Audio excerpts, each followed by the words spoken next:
Kembali di Kompas Siang, Saudara. Selama kurang lebih 7 jam, Lembaga Perlindungan Saksi dan Korban turut melihat dan mendampingi Barada Richard Eliezer mengikuti proses rekonstruksi. Barada Eliezer mendapatkan pendampingan dan penebalan pengamanan lantaran bertemu langsung dengan tersangka lainnya.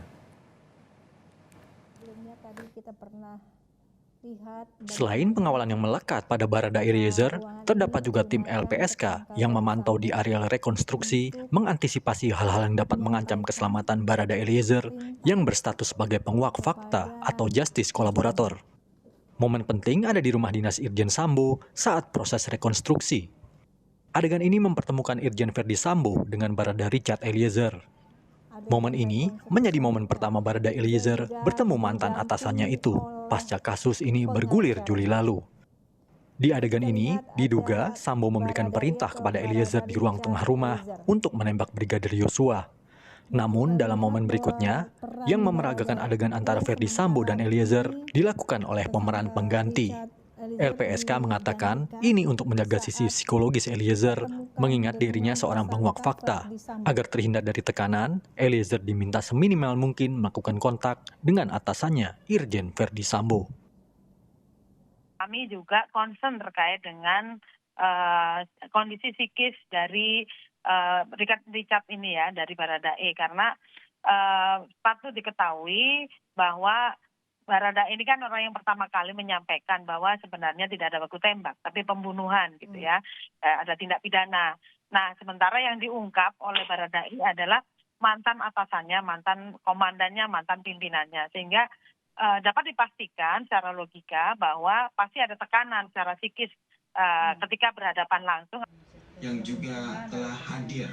Keluarga Barada Eliezer di Manado menyaksikan rekonstruksi kasus pembunuhan Brigadir Yosua melalui siaran televisi Selasa siang.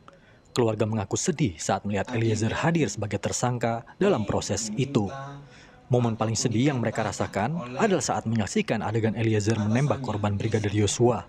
Keluarga Eliezer mengaku hanya bisa pasrah dan berharap pertolongan Tuhan. Kita lihat di TV tadi, di Kompas TV tadi, dia menembak almarhum Yosua, tapi ya itulah risiko seorang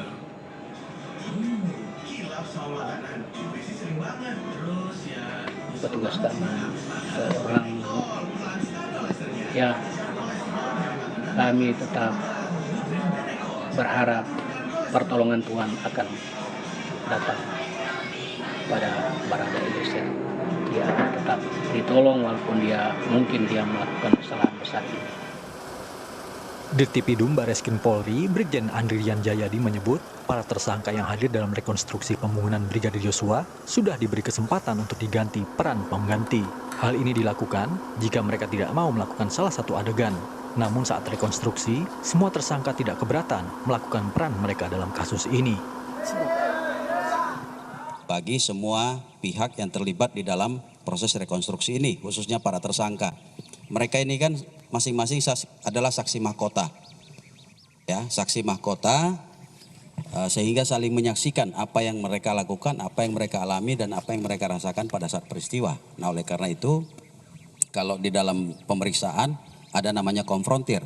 Kalau dalam rekonstruksi, kita memberikan kesempatan bagi mereka, kalau mereka menolak untuk melakukan adegan, kita akan menunjuk figuran atau pemeran pengganti. Sementara pengacara Kamarudin Simanjuntak menyayangkan diusirnya dirinya dan tim pengacara Brigadir Yosua. Seharusnya, demi transparansi, tidak ada salahnya penyidik memperbolehkan pengacara korban mengikuti rekonstruksi. Namun pengamat hukum pidana Asep Iwan Iriawan mengatakan kehadiran pengacara Brigadir Yosua tidak diperlukan. Ini alasannya pokoknya. Jadi tadi Dirtipidum pokoknya pengacara pelapor tak boleh lihat. Seharusnya apakah boleh lihat, Pak? Harusnya boleh lihat untuk transparansi. Di law itu apakah memang boleh lihat? Gitu, harus dong. Karena kan kita korban, pengacara korban. Kita kan pengacara korban, harusnya boleh lihat. Apakah itu betul apa tidak kan begitu. Tetapi